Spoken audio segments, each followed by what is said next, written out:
park, and I was doing some peripheral research.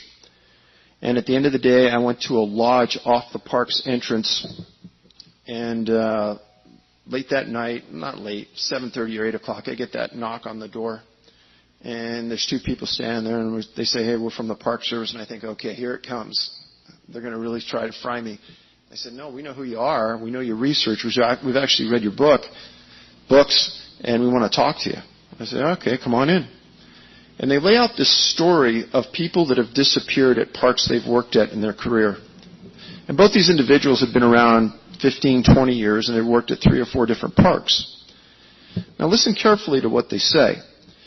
They say that, yeah, they think that there's an abnormal amount of people that disappear at their parks. And on the front end, there's a lot of publicity. And on the back end, there's no publicity. And there's no follow-up. And it's almost as though nobody cares. And they said, we can't actually state that something weird is going on, but we think it's unusual, and we're surprised that the Park Service isn't doing something about it. And we think you should really look into it because we think there's a big story here. And so we talked about it more, and they named a couple of locations. The next morning when I drove out, I called a couple of law enforcement guys I know, and I laid it out for them, and I said, hey, just do some peripheral research and try to figure out if there's big numbers missing from these locations. And son of a gun, they called me for an hour, and they said, hey, there's something big here. And the biggest thing right away that we found out is that if you go to the website of any municipal law enforcement agency in the western U.S. that's moderate in size, we're not talking huge, just moderate in size, on that law enforcement website, there's going to be a section about missing people. The National Park Service has a contingent of federally trained law enforcement officers. These aren't guys and ladies that go pick up garbage at the campsite. These are federally trained, better trained than most of the guys that work in the cities around here, federal law enforcement officers, and then they have another category called special agents that do all the follow-up on their work. Those are like the detectives. So right away, we couldn't find any information about missing people inside the Park Service. Kind of odd. And when I got back, I made some inquiries, filed the Freedom of Information Act request, probably over 50 of them by now, and things only got more murky. And as we started to work on this, we started to figure out that there were clusters of disappearances in North America. Even more weird. And the way we found this out is we filed the Freedom of Information Act against the Park Service asking them for a list of the missing people inside their system.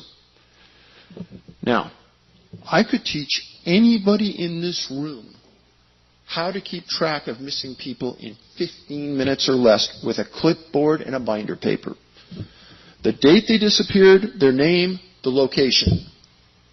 That's it. You don't need some massive computer system. You don't need some interlink system. There is your tracking device for the park. Park Service comes back and says, we don't have any list of missing people from any of our parks or anywhere in our system. So initially, 3 of us in a room looked at each other and said, this has got to be some kind of semantical error on our part. We just wrote this wrong. So we had another researcher write it in a different way.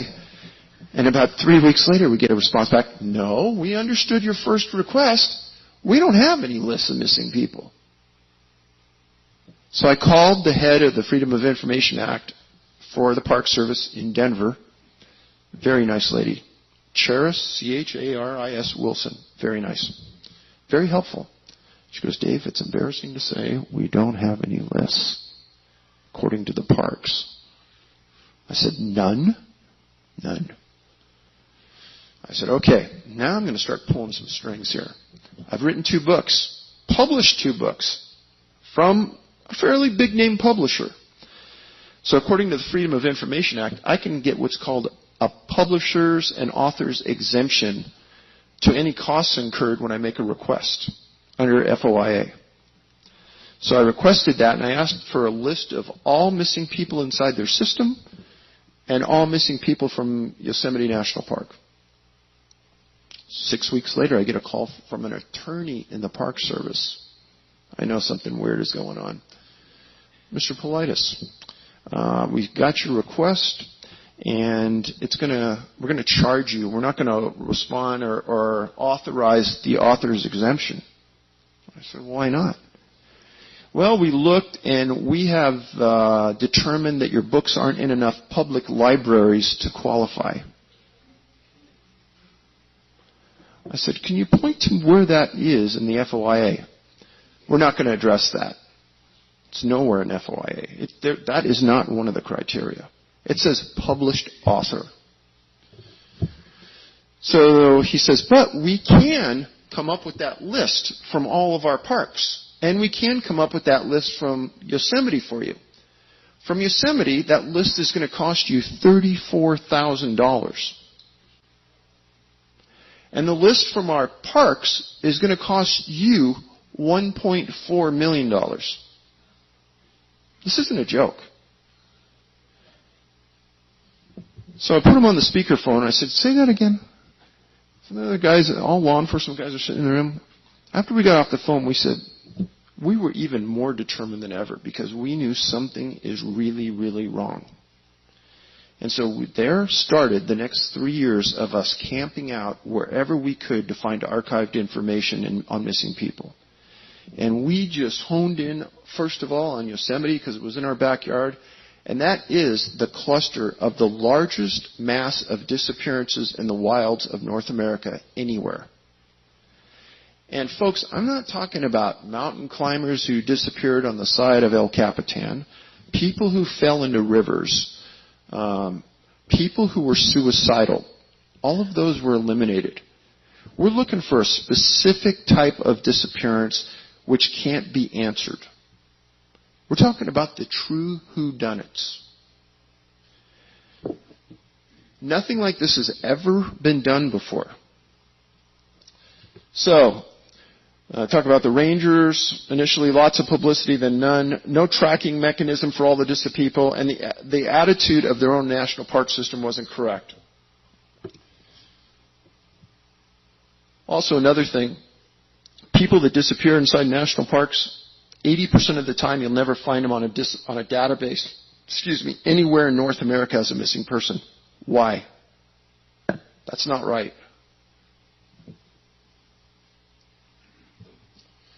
So, after you look at thousands of cases of missing people, certain criteria kind of start falling out, and we started to recognize them. And it took a lot of cases. First of all, start with it's a rural location. Dogs were involved in a lot of the disappearances, meaning the people disappeared with the dog disappeared with the person. Dogs were involved one way or another. Strange one, and I'll talk about this. This year I was invited to give a presentation just like this in front of the National Association of Search and Rescue Professionals at Harvey's Lake Tahoe this last summer. 3,000 people from all across North America.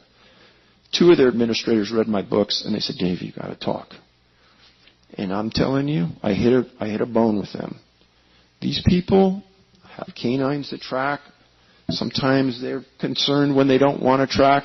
And when I say one of the criteria of this study is that the canines decide, we're not tracking. Sometimes they walk in a tight circle and lay down. Handlers came up to me afterwards and go, oh my God, I thought it was just my dog, but I couldn't understand why they were acting like that. There was supposed to be a good scent, and they didn't want anything to do with it. That's part of it. An abnormal amount of the people that disappear have a disability, some kind of disability or mental impairment. When that normal person's found, an abnormal amount have a fever. And it's very rare when we can find a reporter that went into that detail. But some of them did and actually interviewed a physician at the hospital, and the physician said, yeah, they have something wrong. They have a fever. The victim is found in a unconscious or semi-conscious state. highly unusual, but it happens with this study. The people disappear in the afternoon or early evenings. Swamps and briar patches are commonly associated along with berries. When the victim is found, clothing is removed or shoes are removed. Missing found in an area previously searched. This is a huge one. You interview search and rescue people and they say, we searched that area 30 times. We were in that surrounding area all day and night for 3 weeks, and then all of a sudden they showed up there. How? We have no idea.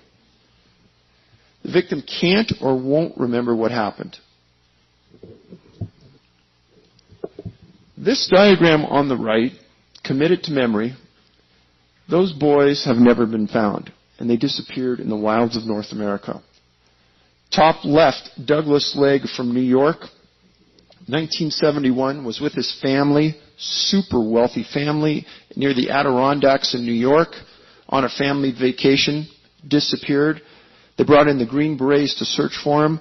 They tracked him supposedly over 50 miles around the outskirts of Lake Placid, New York, and back down the other side through the roughest part of the high mountain peaks in New York. Never found him. Canines tracked him there. The searchers were on it, and they said, we can't believe this kid went there. We can't believe it, but the dogs are on it. Dennis Johnson, 66, from Yellowstone Park. One of the strangest disappearances I've ever researched. It's in the book. He was with his family. He and his sister disappeared simultaneously. His sister reappears. They go out and they search for the Dennis for weeks. For some reason, they couldn't find any tracks. Never found. Dennis Martin, 7 years old, Great Smoky Mountain National Park. Never, ever found. No tracks or nothing. One of the most recent ones is Sammy Belkey, middle left, Crater Lake National Park. Was with his dad. Sammy had a disability, a mental disability. Derek Ingbertson, Crater Lake National Park. Edward Nye, Crater Lake. Those three boys in the middle, all Crater Lake. What's unusual about that? You look at their ages and you look at their sexes, and there's something about the clusters that we identify in the books. Some clusters are old people. Some clusters are young boys. Some are girls. There's a consistent element in each one of those clusters that's highly, highly suspect. Bottom left, Dickie Sudine, Mid-Sierras in Northern California. James Bordenkircher, Mid-Sierras. He disappeared from North Lake Tahoe, from his parents' kind of a rural location right on the Nevada border, still missing. And Travis Zweig, Southern California, Pinyon Pines, disappeared. Now, I'm going to tell you that I want everybody in this room to take that paradigm you have about missing people and throw it in the garbage can right now. These boys right here, how many people in this room have kids? First of all, raise your hand so I have an idea how many parents. If you have a son or a daughter and they've lived through that 5, 6, 7-year-old age bracket, you know how far that kid can go. How far they're going to walk. And the stories about some of these kids that disappear is too phenomenal to believe.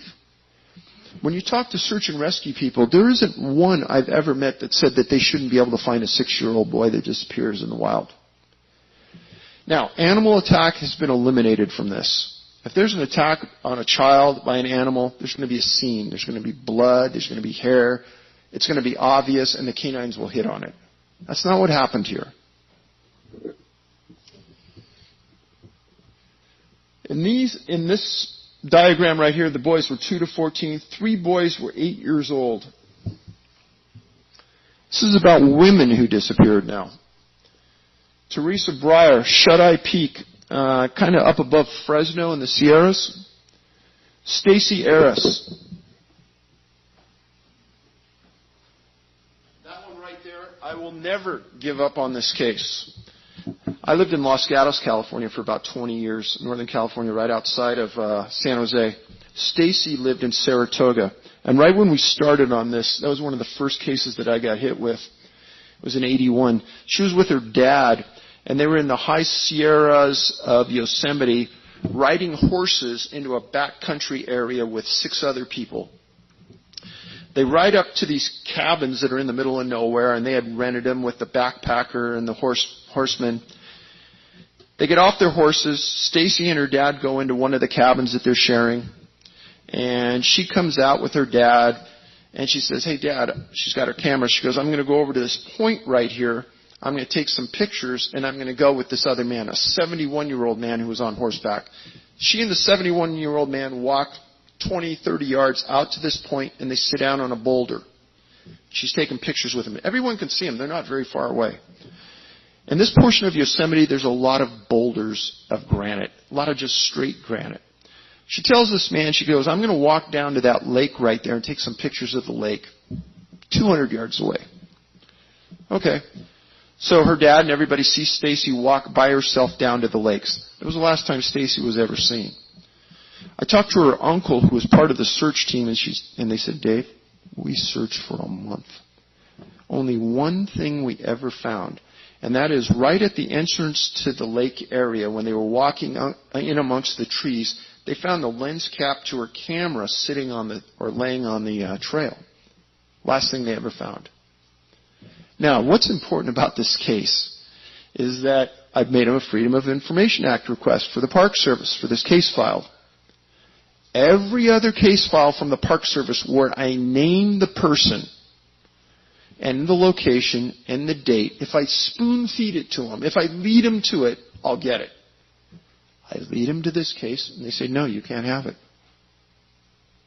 I said, "What?" I've never had that happen. And they said, "No, we're not going to release that case." I said, "Give me an explanation." "No, we're not going to give you one."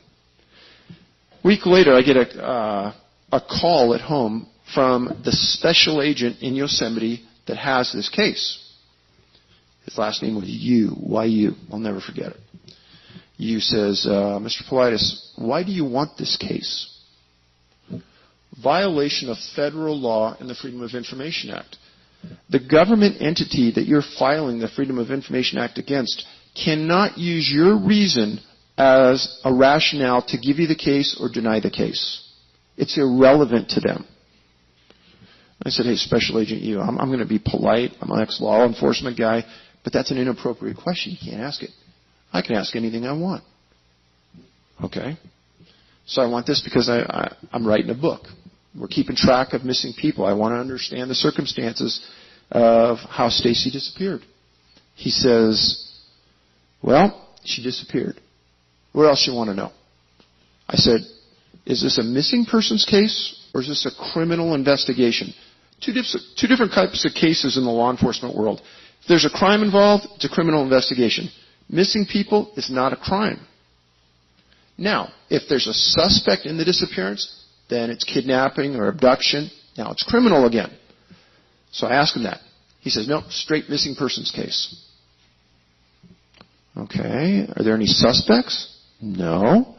Has anyone touched the file in the last 15 years? Not that I can tell.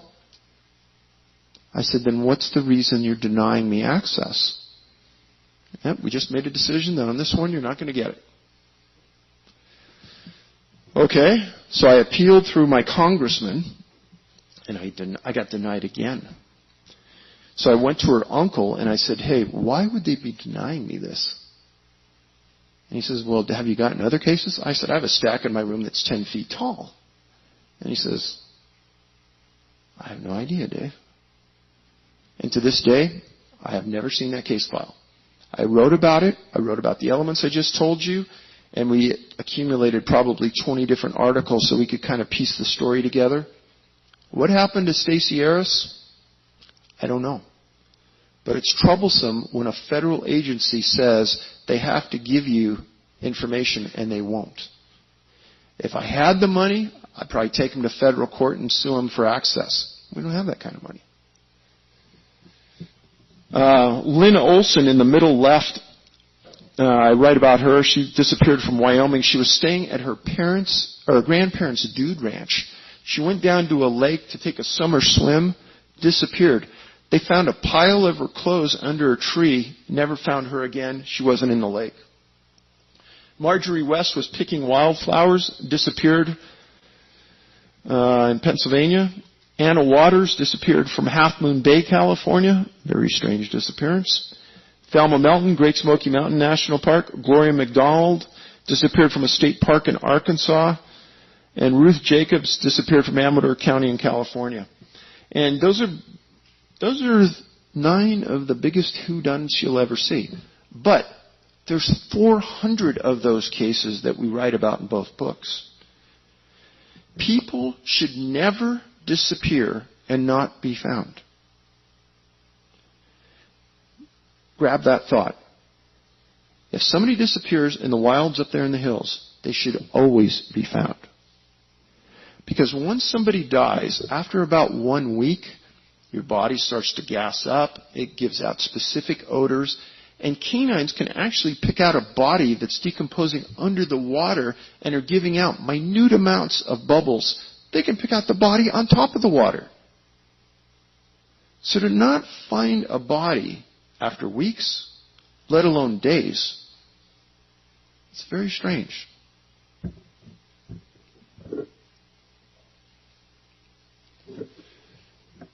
Most disturbing of everything we found is that in Pennsylvania, 29 children 10 years or younger went missing there from 1880 to 1957.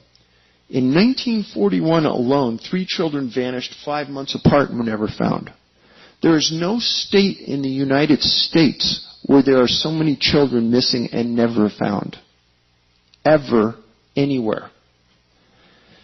There are actually clusters. We made the entire state of Pennsylvania a cluster. There are actually clusters inside the state where these kids have disappeared. I've had hundreds of emails about this since people read the books. Different hypotheses and things. Nothing really concrete, nothing solid. But it is very, very strange. Again, the continuity in these disappearances, the commonalities that occur are mind-boggling. It's almost as though you're reading the same report time after time after time where the elements of these people have vanished.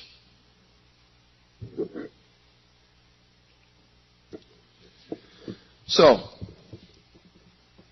when we finished the study initially and the 2 books were written, there were 30 clusters of disappearances in North America.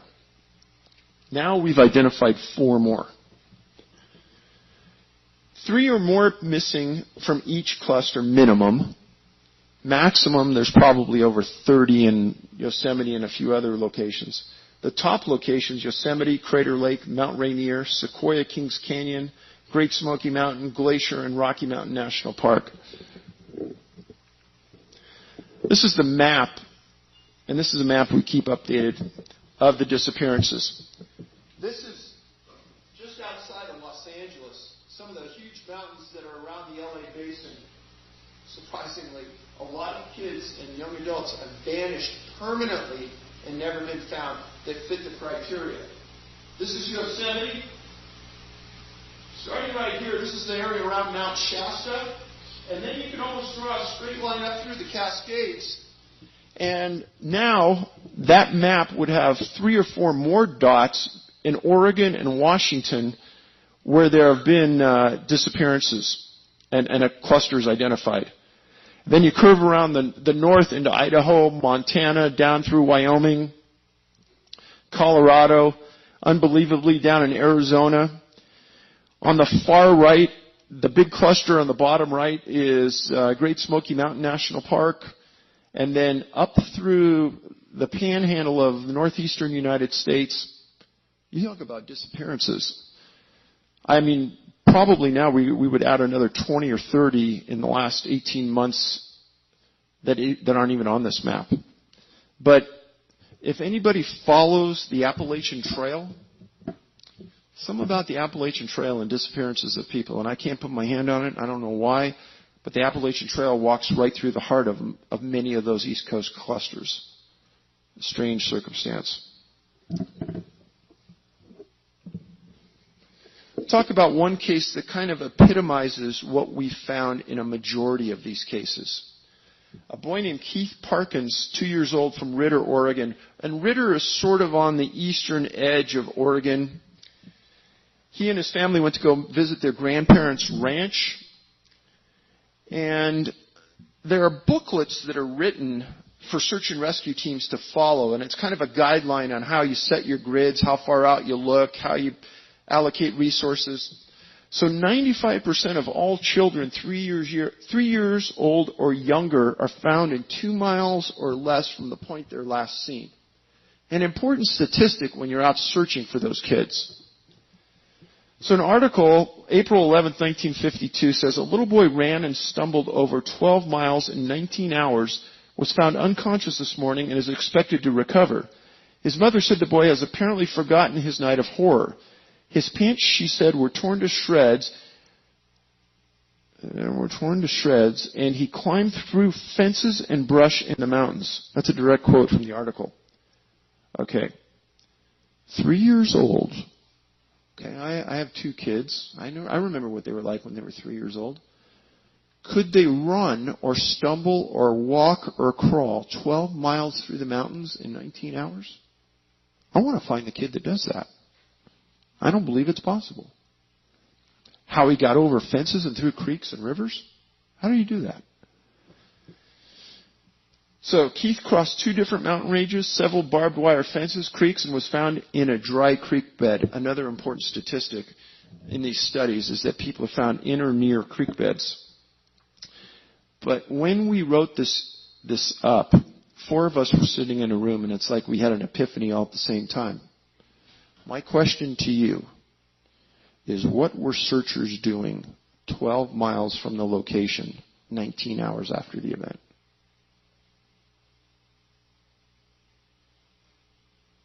Doesn't make any sense. No sense. It makes no sense. There's no way any searcher in the world would do that.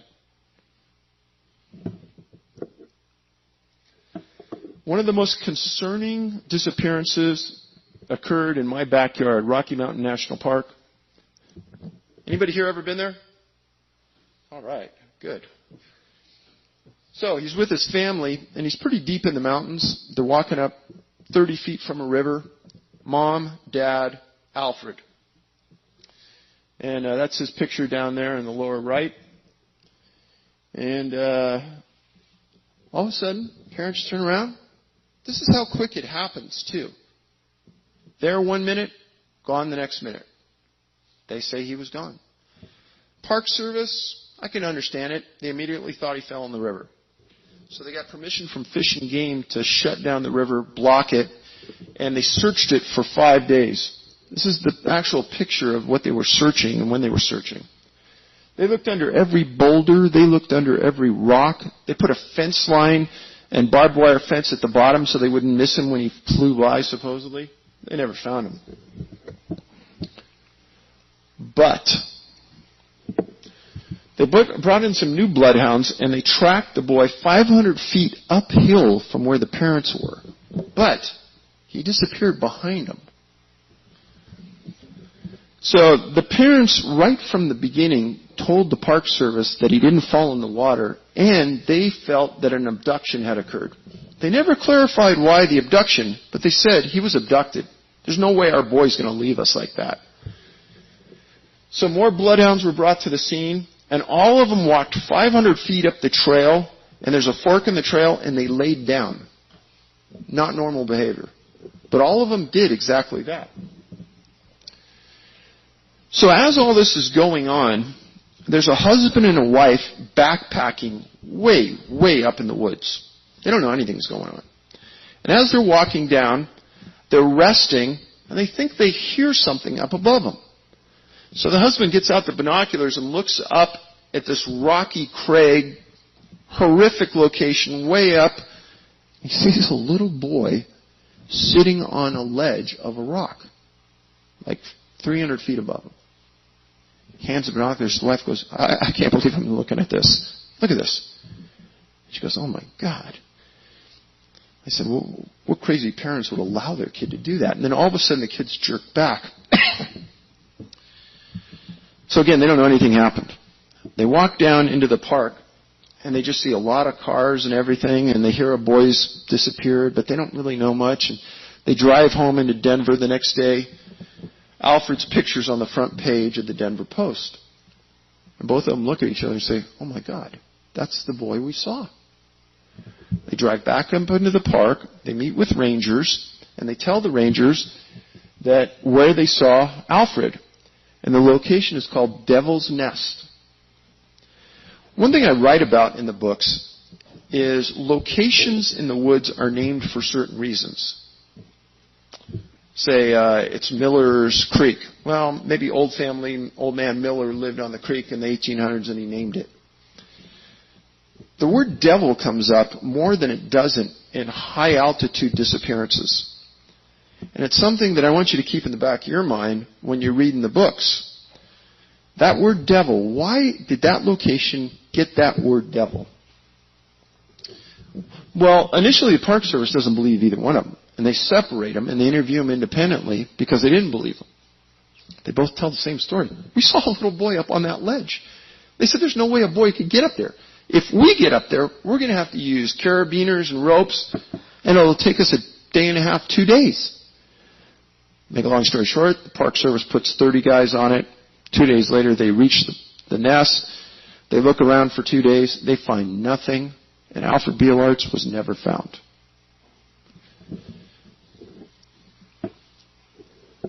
Dennis Martin, this is the case that probably bothers me the most out of any of them, just because I've interviewed the dad, and I know the family was out lied to by the Park Service because I have all the reports. He was with his dad and his grandfather at a place called Spence Field, which doesn't have any public roads going to it, and it's like a big open field where people camp at, surrounded by very thick woods. And the Martins, Mr. Martin, his dad, Dennis, and his brother are just kind of running around the field, and the brothers are kind of playing. And you're going to see in these books that there's coincidences that can't be explained. And when I first read this, I read it 4 times before I could believe it. This is how strange this is. The Martins are up in this field by themselves. Nobody else is around. Another family walks up and sees the boys playing and goes, "Hey, we have some boys too here. Do you mind if they play together?" Mr. Martin says, "No, come on over and sit down and join us." And this family says, "Oh, my name is Claudia Martin." He goes, "What?" "Oh, my name is Claudia Martin, and this is my husband, Ron." He goes, our name's Martins too. How do you meet?" How odd is that? Just to start the story with strangeness. Boys are playing together, running around. It's getting to be like 3 o'clock, 4 o'clock in the afternoon. And they're playing hide and seek. And Dennis goes behind one bush right on the fringe of the forest. Other boys go behind other bushes. And Mr. Martin tells me, he says, "Dave, it's that sixth sense that parents have that something's wrong.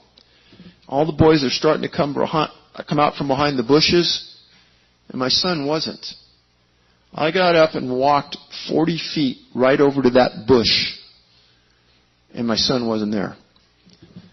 15 feet away is the Appalachian Trail going south through the Great Smoky Mountains National Park, and I took off on a dead run for 2 miles. And I didn't hear anything, I didn't see anything, and we never saw my son again." Appalachian Trail. Now, there's a whole lot of high strangeness that went on with this story. Within 3 hours when Dennis disappeared, it started to rain like it never rained in years at that park. And it rained straight for 7 days. Another commonality in many of the disappearances I write about is bad weather hits the area right after people disappear or right when they disappear. So Dennis disappears. Within 2 hours, there's 100 rangers at the location searching. Within 48 hours, there's Green Berets that show up. Now, I did a little research about this. 99.999% of the time, it's local National Guards people that come and search for missing people. Why? Because they're in the community, they're close, they're readily available. The Green Berets sign an agreement of secrecy with the government that they'll never state what their mission is, they'll never state what they're doing. Yet Green Berets fly in by helicopter within 2 days that Dennis disappears. And not only do the Green Berets show up, set up their own camp, their own communications network, they don't search with National Parks people. And at the time, the National Park Rangers weren't armed. The Green Beret were armed. And the search lasted 3 weeks. Canines found no scent. The NPS lied to the Martin family. And what did they lie about? And what did they keep them in the dark about? FBI agent shows up about 4 days into the search. And he says he's just monitoring the case. Another commonality of these disappearances. FBI never gets involved, yet they document everything. A family called the Key family, K-E-Y. The day Dennis disappeared, they come into the park and they go to the Park Service. They go, yeah, we're here with our family and we want to see some bears. So they send him to an area called Rowan's Creek, which is about 2 miles, 3 miles underneath Spence Field on a big loop called Cades Cove. And the family walks in. About an hour or so after Dennis disappears, the Key family is down below them by about 2,000 feet. And their boy stops mom and dad and says, hey, look, that looks like a bear up there. The dad says, that's not a bear. Kind of looks like a man hiding behind the trees. And it kind of looks like he's so dark we can't even see him hardly, but he's darting in between all the trees. Key family doesn't know that Dennis Martin disappeared. So at about this time, they hear a scream that they describe as the worst scream they've ever heard in their life. And it scared the family.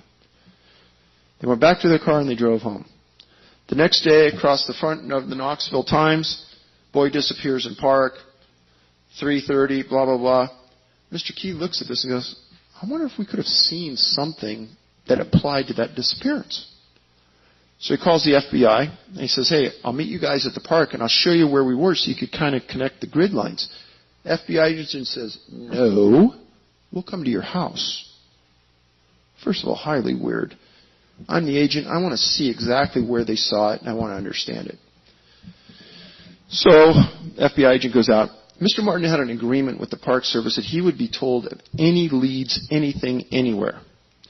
A reporter picks up on this and asks the FBI and the Park Service employee, investigator that went with the FBI to interview the Keys, and says, hey, could this be related? They say, oh, no, times don't match up, nothing matches, forget about it. That was total crap.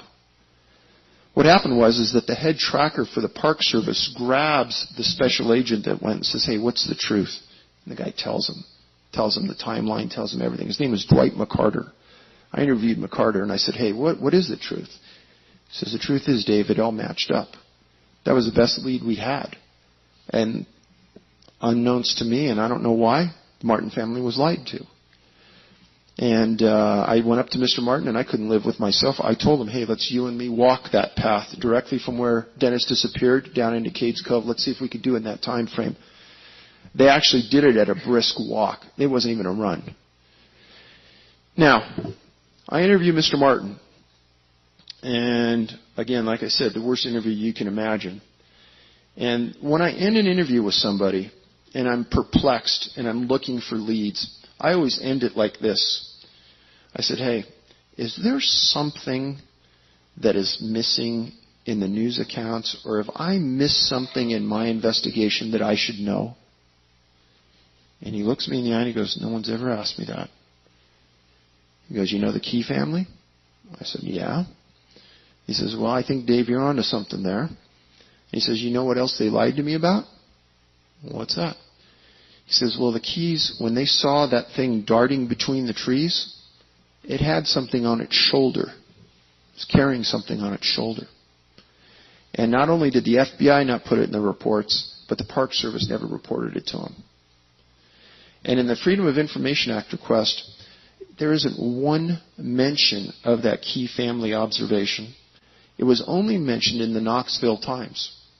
And nobody would know about this observation until I just told you. Now, why the Park Service and the FBI covered that up and never wanted anybody to know, I have no idea. But I can tell you that Mr. Martin told me, he says, Dave, in 23 years, I have not talked to one reporter, and I never will again. And the reason I'm talking to you is you seem like an honest person and you'll tell the truth. I go, you got that right. He goes, they've never told the truth. How would you like to lose a son and know that? This is actually a trail where Trini Gibson, a 16-year-old female, disappeared in the Great Smoky Mountains National Park. That's how thick the woods are right around it. In total, 4 people have disappeared in that park and never been found. The most recent one was in 2008. That was right on the perimeter of the park, Michael Heron. Now, a very peculiar story and very disturbing involved the disappearance of a boy named Bruce Haig, 16 years old, Boy Scout. He disappeared inside the park. He was at the back of a line of Boy Scouts, vanished. They searched for him for weeks. Finally, they found all of his gear in the middle of a river on a boulder. While it was snowing, and there was 3 or 4 inches of snow everywhere.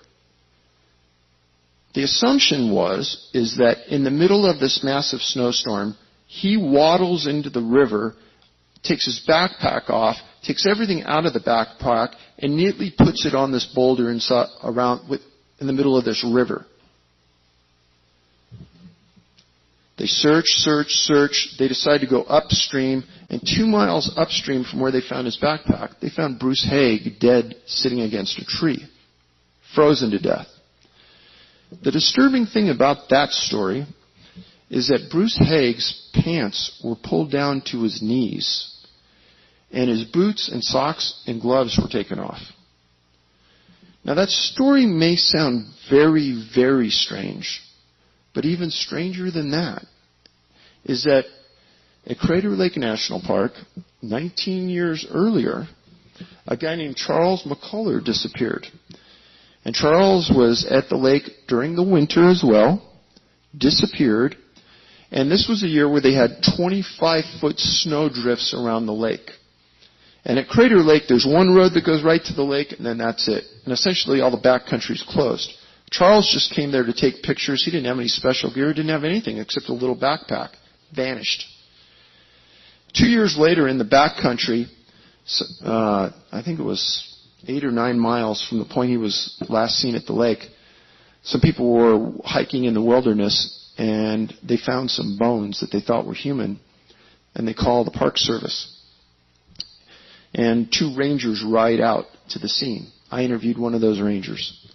He said, Dave, 26 years as a law enforcement ranger, I've never seen anything like this. It disturbed me and my partner so much that we pulled out of there, put evidence tape around it, and called for an FBI evidence response team from Portland to come in and work the scene because we couldn't understand what happened. And we thought it was criminal. For a 26-year ranger who's found over 100 bodies in the backwoods to say that, you know something strange happened. What they found was a giant Douglas fir tree had fallen across this little creek.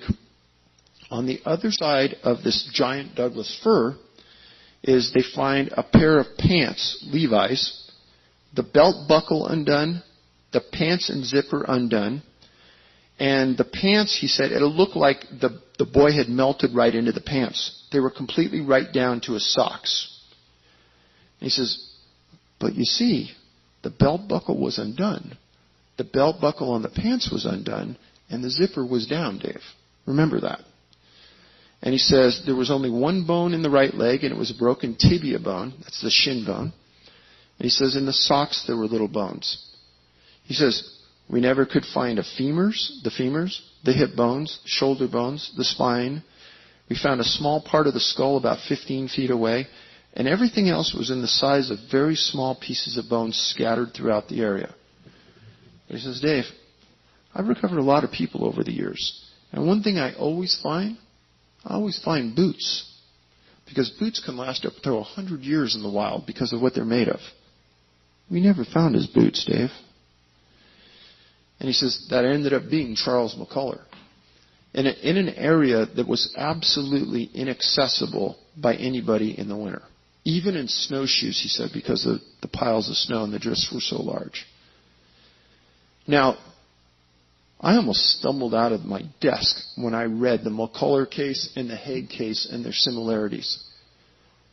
And I don't know what to make of it. And as the ranger, the law enforcement ranger who's found 100 bodies in his 26 years said, that isn't normal. How he got there, why his pants were down to his socks like that, I have no idea. Now, in the books, you're going to see me talk about coincidence quite a bit. There may be coincidences, but sometimes similarities just hit you in the face and they say, that's just too common. Let's talk about Dennis Martin and Dennis Johnson. Both disappear in national parks. One boy's 8, one boy's 6. One goes missing July 1st, one goes missing June 14th. They're both wearing red shirts. Their father's first name is William. Let's just stop there. Is that enough? I mean, who could put this stuff together? Bloodhounds in both cases couldn't track. Nothing of either boy was ever found. Storm hit the area after each boy disappeared. No tracks were ever found. And an unusual spin to this, and I can understand it, the fathers stayed for weeks and weeks afterwards, never giving up on their son. And for the parents in the room, I'm sure you guys understand that. I don't think I could leave knowing my boy was somewhere in the woods. Neither boy was in a clearinghouse database up until just recently. And both disappeared, this is very odd, almost in their father's presence. Now, there's all kinds of similarities that I bring together in the books. I think it's odd. I think it's odd that we have these clusters of missing people in national parks. I think it's odd that the national parks don't keep information like that. I think it's odd that there isn't a national stampede up to the front of the National Park Service by the missing persons associations demanding accountability on it. You're not going to see a lot of press about my books. But I will tell you this, that we're not done with this topic yet, and we're continuing to plod forward. Just like we found 4 more clusters, these aren't hard to find. We may be nearing an end, but it's a passionate topic, especially when you deal with kids in my book. And don't ever think, don't walk out of this room and ever believe that a child that disappears in the wild should never be found. If there's not a water source nearby, specifically. Each one of the cases we have written about, we've excluded water as the cause. So, I've used up my 2 hours. I was trying to leave about 10 minutes here for the end for questions. Yes, sir. I was thinking about these bloodhounds, and more generally the canines. I'm wondering what is known about their search behavior, specifically what causes them to basically lay down and give up. What would happen if you were to do an experiment with some people, walk them along a trail, and then have, for example, a lead attached to a thing that a helicopter could just lift it out of there. So this would be a case where the trail literally disappeared because you did an experiment to make the trail disappear. Does the bloodhound in that circumstance come there and circle around and lay down? Or is there some other explanation? Is it the case what is known about getting bloodhounds to lay down? Are bloodhounds different than other dogs? Could you use a different animal, a wolf or something, that might have different tracking behavior? Are there other animals that can track? But the question is, the notion is that there's more to be known there. And just a general comment, that's my question. The general comment is that basically there's an old thing about dividing and conquering. And so the MUFON ET movement is interested in a certain class of phenomena, and the Bigfoot community is in a different one. And they apparently don't talk to each other, don't like. It's almost as if there's been some division created there, perhaps by the government or whatever. And these just another second quick comment is that it could be ETs abducting them. It could be somebody experimenting on them with directed energy weapons or something. But there's an awful lot of interesting questions here, and so I'll let you answer the question about the bloodhounds. So I should have clarified earlier. When I use the word bloodhound, I use that in a generic term. A few times in any of the reports, they name a species of dog that's tracking. It could have been a German Shepherd, could have been any kind of dog. But just in generic terms, I use the word bloodhound in the books. Your point about being plucked out and helicoptered away is a great question. Now, spending 20 years in law enforcement, I worked on the SWAT team for 3 years, and we had canines and handlers assigned to our team, and we worked with them daily for 3 years. Those dogs live for the search. When they come out of the car, it's like, oh my gosh, fun time at River City. They're all over it. And the same questions I asked the searchers here. And they said, we don't know. It's not in their behavior to do that. It's like all of the energy got zapped out of them. Great questions. No answers. Yes, sir. Yeah, I just wanted to focus in on your last statement about the child and the dark, shadowy kind of thing going from tree to tree. If the person was able to see in the distance with the binoculars or whatever that there was a child on this person's shoulder or whatever back, how did they, if they could see that detail, how did they describe the person that was dressed or the thing dressed in black? No, they never said that they saw a child. They said it was carrying something on its shoulder. So it's still undefinable. Okay. Right. All right. Yes, ma'am. Did you ever employ some psychics that are experienced in these searches to help you? Great question. And, there was a few cases where I mentioned a psychic because in the National Park Service reports, they mentioned a psychic coming forward and helping. You would not believe how lambasted I was by some people for even mentioning a psychic in those reports. And the funny thing is, I could march in here probably 400 homicide detectives, and they've used psychics, and they've assisted in finding bodies. So go ahead and laugh all you want. Somehow or another they work in certain circumstances. Yes, ma'am. I know that they found some of these children, and they couldn't remember them, or they were really little, and they really couldn't tell a very good story. Have you been able to interview some of them now that they're older, or have they been put under hypnosis to try and remember what their experience was? So have some of the missing children who are older now been put under hypnosis to realize what happened to them? Great question, and something I would relish doing. We were advised early on by some missing persons groups that we had to tread real lightly on these missing people. Meaning that some missing people, if we interviewed them and we gleaned their story, would view us as victimizing them a second time and then profiting from their loss. They told us to be very, very careful on the approach and how we worked with those people. So it was very, very limited that we actually did make an approach, and we were really, really careful. In the perfect world, I'd like to get every one of these people that lived through the experience at a conference like this. And a group go through hypnosis and understand the commonality of what happened. Because I think there's something there. Sir? You said that some of the missing children were later found. But what was the longest duration of time in between when they were missing and when they were found? Probably 3 days, 4 days, 5 days, right in there. Bodies were found sometimes 10 days. In the incident of McCullough, about 18 months. Yes, sir.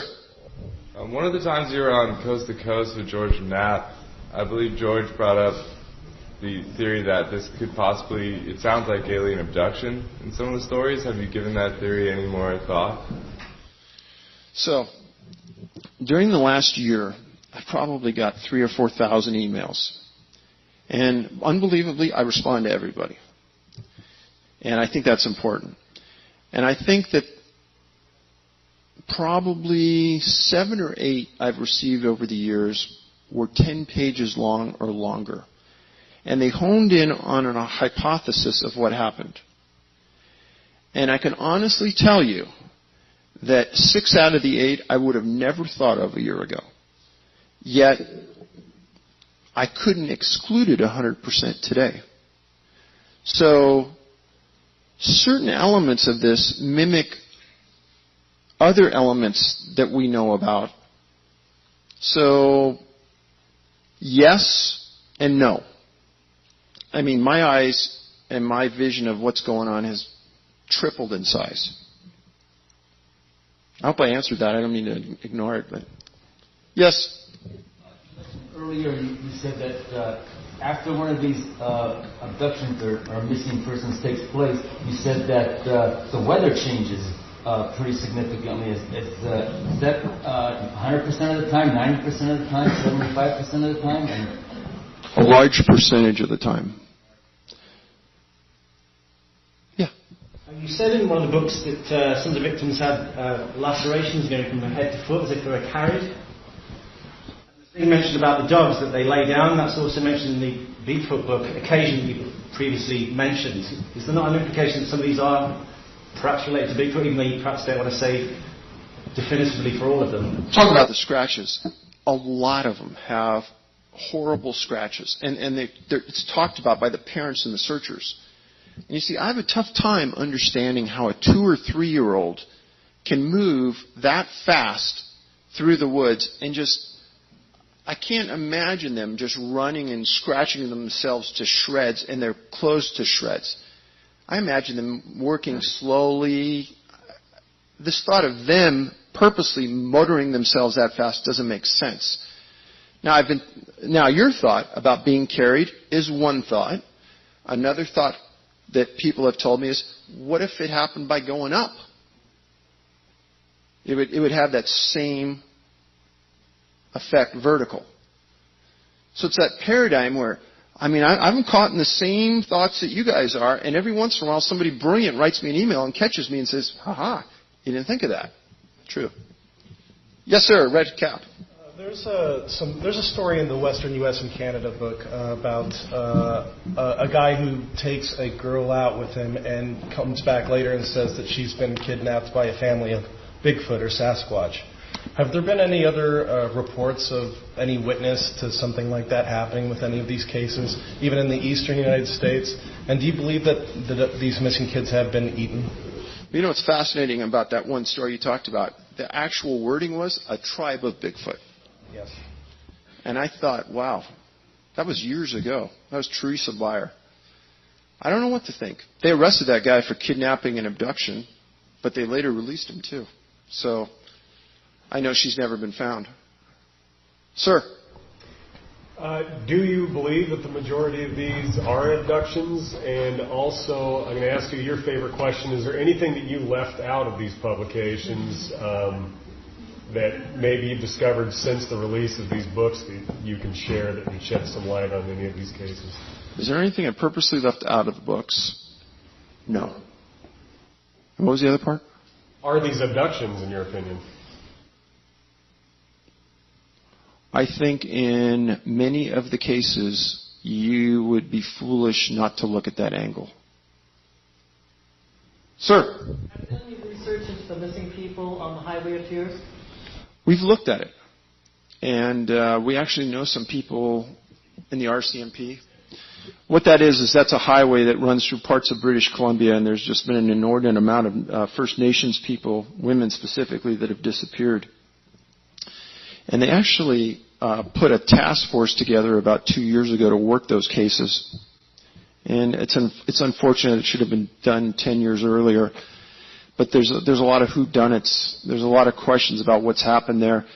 And I just heard recently on the QT that they actually have a suspect on a majority of those. I don't know if they'll have enough to put the case together, but I don't think all of them fit the criteria, but it's an interesting set of disappearances. Same as, I don't know if you guys could go home and Google this. There's been a series of feet that have been found in shoes that have washed up on beaches in North America, predominantly on the western U.S. Actually, one washed up on Eureka. And where they came from, it's another big whodunit. Back row, bald man. Yes, sir. Well, I'm not quite bald, but anyhow. I just saw the glow. Because I'm thinking a lot. Do dogs have trouble following a live Bigfoot trail, or do they lay down and give up? I have no idea. Be interesting in finding that out. Got to find a Bigfoot to track him first. Well, when one gets kidnapped by a tribe, that would be the time to launch some dogs to find out if they give up, they walk along and then give up. Yes, Steve? Dave, there was a disappearance of a young boy in Oregon a couple of years ago. I don't remember his name, but it got a little bit of press. Did any of the telltales of that case match what you've been studying? Not sure. Not sure which case you're talking about. I wish I could remember his name. I can't. It was a couple of years ago. Back row, yes. You said earlier that you saw a Bigfoot. Did I understand you correctly? Yes, sir. Could you elaborate on that? So most people would think that Patterson Gimlin and Bigfoot's walking through a riverbed and you get a good look at it for like 45 seconds. That is essentially never been heard of since and hasn't been heard of again. And what I tell people is you think about this. What is the ratio in the woods today of people with the device that could record what Patterson and Gimlin saw? What's the ratio in the woods today versus 1967? And these yo-hos catch him for almost a minute, and there's been nothing like that since. Why? I don't know. Sir? From your law enforcement background, you can size up people's demeanor, presentation, and what they tell you. As far as the National Park Service, their officers, are they telling you a cover story where they want you to hear it, or are they taking you back on the low and telling you what's going on? So I didn't get to talk to you face to face, so I really couldn't size him up too well, other than I was a little surprised he wasn't nicer to me, knowing who I was, and I wasn't being belligerent or unfriendly to him, and for him to take that stance was unusual. So I really don't know how to take it. Yes? Is there, forgive me for listening to you very carefully, I just want to make sure you weren't parsing words. Is there anything that you unintentionally left out of the book? No. You talk about your sighting. About my sighting? Your sighting. My sighting. Oh, I'm sorry. Oh, yeah, and then there was this. So, I don't usually talk about it, but I don't mind. So it wasn't that Patterson-Gimlin kind of sighting. And Scott Carpenter prepped me for what we were walking into and what we would be looking at. And I think that the more people that got this training, probably there would be many more sightings. So when you're in the woods and you're walking into a national park, start being observant the first time you hit that trailhead, because we believe that they're watching us a lot more than we ever believe. And they'll probably be laying down in bushes, and if you're not real cognizant, they're probably there.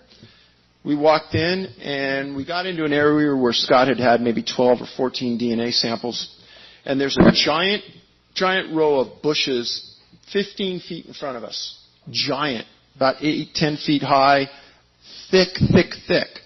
And when you stand back and you look at it, you're just seeing all that. Scott goes, okay, Dave, walk up there, put your hands like you're looking through binoculars, and take that big space and focus it down so you're looking at, say, a 6-foot diameter look. Slowly work your way from right to left and tell me if you see anything. And I'm going to work my way left to right. Holy cow. I went like 4 feet. I said, Scott, I'm not going to blink. I'm not going to move.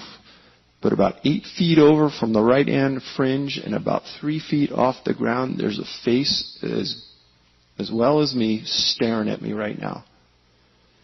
And we had this staring contest until my eyes went dry. And I would move my head to the left. It would move its head to the left. I'd move my head to the right. It'd move his. And then I'd go like this, and it would go like that. A little later than me, not at the same moment. And like I said, right around the eyes, it had this whiteness that almost looked like a raccoon, but a totally human face. Hair around it. Only thing I saw was this right here. Guaranteed it was Bigfoot. Yes, sir? You carrying a gun at that point? Good point. No, I wasn't. One of the rare times. I wouldn't go into a forest now that I've heard this without one. Yeah, well, we don't either. How talking to the Indians that you befriended, and also your person that you brought with you that was friends with them to speak your language, how far back in Indian lore, Indian history, do these go back with them? I mean, are we talking 1,000 years, 500 years, or recent, or 100 years? Well, Tule River was 1,500 to 2,000 years. And the elders I talked to, they'd talk back 150 years. They talked about a story where they were walking down a trail along the Klamath River, and they were walking to meet friends on a Sunday, and 2 Bigfoot and a little tiny, like a husband and a wife and a little tiny one, were walking the other way, and they said, this has been handed down from my grandmother to me, and they'll never forget it, that draped over their shoulders, they had kelp. Now, go back and Google kelp and the type of things that are in it. There's like medicinal qualities. There's all kinds of healthy things in kelp, including salt byproducts. And I thought, nobody could ever make that up. That's like way too good. So you hear those stories going back years and years. And then you read about Lucy Thompson and her stories going back to the late 1800s. Sir? The reason why no one has found a Bigfoot body or recent evidence of one having died is they do not live in our space-time. They are prehistoric like the Neanderthal man. When someone sees a Bigfoot, they're going through a portal like a time warp. So they're not actually in our time anymore. They're in their time. So the only Bigfoot bodies that anyone has claimed to have found have been hoaxes. And the same thing with the people that disappear. They're going through interdimensional portals. It may be one way, or may be a round trip, but they can come back in a different space-time. Okay, thanks. Just like when Steve Fawcett disappeared, the balloonist. Yeah. They couldn't find him anywhere. They had no idea what happened to his plane. Then, I think it was after the winter season was over, they claimed they found some bones. But I think that was just a cover story. And they never found Steve Fawcett either. Okay. Sir, in the back. Yeah, not too long ago, someone said, I guess it was a makeup artist, costume guy, claimed that he made the Bigfoot costume for the Peterson. Absolutely baloney. Absolute fabrication. John Green, who's one of the most respected Bigfoot researchers in the world, right after the Patterson-Gimlin film, he took the footage to Disney Studios, who at the time built the best costumes in the world. Best in the world. And he has it on written documentation from Disney that there's no way they could have done it. That was in like 68 that he got that letter from them. So, you hear that every once in a while. Don't believe all that stuff. I understand why people do, but don't believe it. Yes, ma'am? What was the source of the hair sample that were used for the DNA analysis Like, where did they get collected from? Well, over 38, I think, came from our organization. So, where did they get them in the wild? Some came from Arizona, some from Hoopa, some from Great Smoky Mountain National Park. But they would just find them. No. I'm wondering what the source is. So one of them is there's a story in Tribal Bigfoot, Raven Ulibarri. She sees a Bigfoot come into her yard. He reaches over this tin shed where she keeps her garbage. He picks up 2 bags of garbage. She already has the police responding. She sees him walk into the woods. The police drive into the yard. Over the metal tin shed, always Bigfoot will have hair growing in long mangles from their forearms for some reason.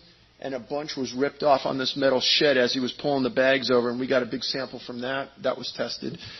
It was those kind of things. See it, get it, test it. Yes, sir. Is it the Olympic project that you work with? They apparently said they've got footage, video, that's very definitive. I think Melba Captain mentioned it, or perhaps you did on a radio show many moons ago, to go with the DNA.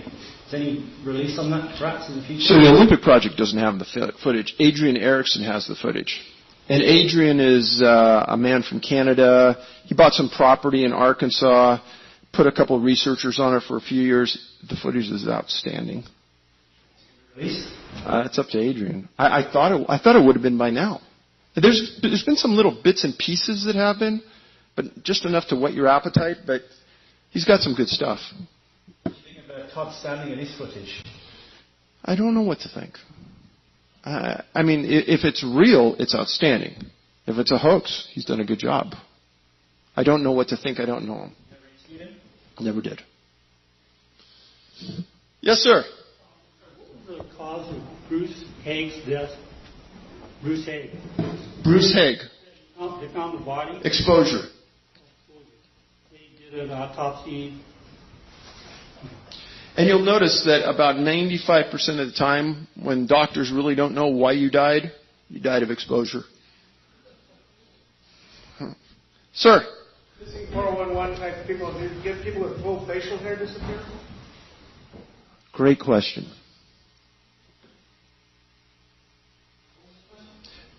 In Missing 411, do people with full facial hair disappear? You know, honestly, I don't remember one.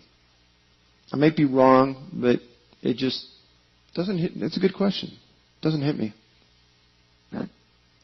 Yes, ma'am. Okay. Yeah. I think it's Sarah. Yeah, you talked about the coincidences in these incidences of the children, like the red shirts, the father's names were saying, other little details. And I was wondering what, in your opinion, is the significance of these coincidences, if any, and why do you point them out, and why should we focus on that? And you can't draw any conclusions per se, but could you comment a little bit more on these so-called, these obvious little details that are quite remarkably coincidental? It's like you've been inside my brain.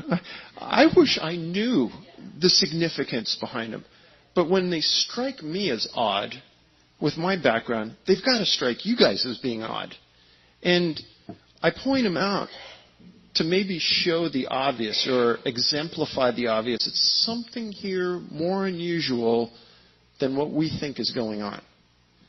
And I think there's, out of the 2,000 or 3,000 emails I've had just on those books, I've had maybe 1 or 2 negative comments. The most common comment is, Dave, you've really hit on something here. There's something here we don't understand, and the Park Service isn't telling us the truth. And I'm not saying it to sell books. I'm saying that, hey, we have 4 and 5 seasoned law enforcement guys working these cases all the time, and we're dumbfounded by what we find now. Sir? How much money, revenue is generated by visitors to national parks, and how important that is? Hundreds of millions. There's a guesstimate that $750 million a year is generated by Great Smoky Mountain National Park to the local economy. Sir, in the back. I'm sorry. Go ahead. In your opinion, is that why they're withholding this information from the public, if there are these mysterious abductions going on in these parks? Well, let's think about that for a second. If the abduction scenario is truly as bothersome as it appears, then it's something that the Park Service obviously can't control. Does that make sense? If the government can't control something, what do? Exactly. Don't want to address it, don't want to talk about it, won't release it. We've heard about this before. And I'm not sure yet, and I'm not saying that yet, but it does seem to be not right. Sir in the back. Have any of the family members who were associated with their children being abducted experienced any missing time while on those excursions? Good question. Don't know the answer to it. Yes? I was wondering more about, like, what you said, the powers that Bigfoot had, or those that Hoopa described them having, like the telepathic or the hypnosis powers. Like, can you go more into that? You know, it wasn't the Hoopa people specifically saying that. It was the Clallam Indians in that 1924 article. But I've heard this many times over from other tribes in other parts of the U.S. Their ability to mimic not only people and relatives, but animals in the woods. I've had some Native Americans say, you know, one minute you're looking right at them, and the next minute you look at them and they're gone. And they couldn't have moved that quick to get out of there. There's a whole series of these things that are made as claims, but it's